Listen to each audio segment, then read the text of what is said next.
drawing triangles in the quadrants from coordinates and finding trig functions from those triangles. So what we're going to do here, first, if you notice your attention on the left, I just have marked that I have 4 quadrants. The top left is quadrant 1, and then it goes counterclockwise from there to 2, to 3, to 4, and so on. And so we'll start off with quadrant 1. And what we have here is a 0.43, and what you have to imagine is a line connecting that from the origin. That's how you always start by drawing your triangles, is you go from the origin to that point and then to the x-axis. Because whenever we measure angles as far as using triangles, we always do it from the x-axis. And so that's how we draw our triangle, and we draw a right triangle there. And what we can do is, since we know the point's 4, 3, the 4 value is your x value. That means we went over 4 and up 3. And a little basic Pythagorean theorem tells us our hypotenuse is 5. And the angle we're talking about is always from the origin theta, because really we're talking about an angle kind of going like that. And that would be, angle theta at the origin. Just get rid of that arrow. So now that that's labeled, I can find sine, cosine, tangent, secant, cosecant, cotangent real quick. So let me do that. That sine theta here is 3/5, cosine theta 4/5, and tangent theta is 3/4. So that's sine, cosine, and tangent of that. And notice that they're all positive.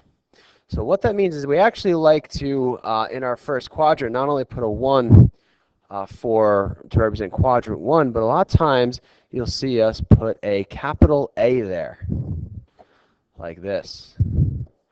And what that stands for is the word all, meaning that all functions are positive in quadrant 1, because no matter what coordinates in there, your x and your y values are positive, and so when you label your triangle, you end up with 3 positive numbers.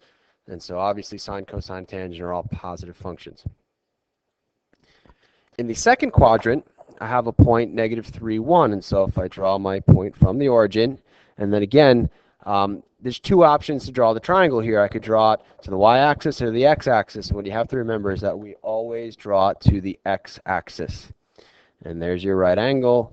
Theta is at the origin. And then my x value is -3. So that's down there, and that actually works out that your x value is always your adjacent side, and your y value, +1, is always the opposite side of theta, because it's, the opposite side is the vertical measurement. And some Pythagorean theorem here would be 1 + 9 would be radical 10, and our hypotenuse, no matter what, is always going to be positive, because it's a measurement from that point to the origin, and it's a measurement of distance, and so we always keep that positive. And so sine of theta here is 1 over rad 10, which will rationalize to rad 10 over 10.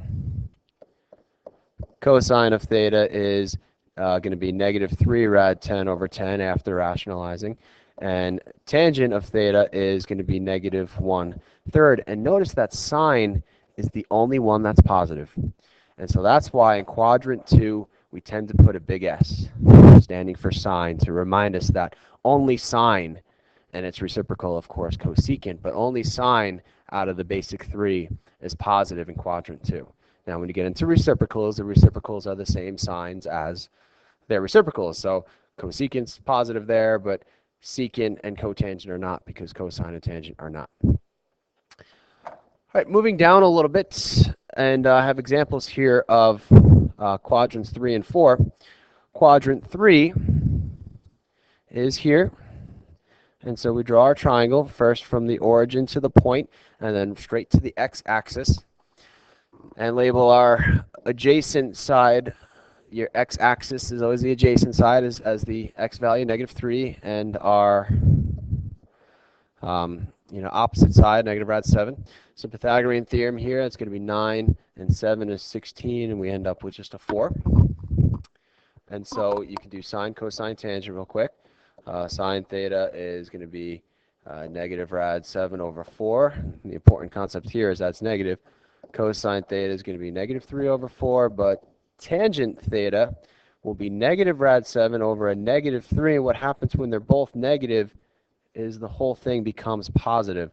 So tangent is the only function positive in the third quadrant. And of course, it's reciprocal cotangent. So that's why we put a T there to represent tangent. And lastly, in quadrant 4, from the origin to the point to the x-axis, right angle, theta is at the origin. Your x value is the x-axis, the adjacent side. Your y value is the opposite side. And then hypotenuse would be 9, 1 is a positive rad 10. And then we can do our functions. Sine theta is going to be negative rad 10 over 10. Cosine theta is going to be rad 3 over rad 10, which I guess would be rad 30 over 10 rationalized. And it's positive, which is important. And tangent is going to be negative rad 3 over 3. Again, I'm kind of rationalizing in my head to save some time here, but the important thing is that cosine is positive there. And so in quadrant 4, cosine is positive. So we see this ASTC pattern, which you're going to write all the time. And when you put all the quadrants together and draw all the triangles, you notice that you get kind of this bow tie figure with ASTC.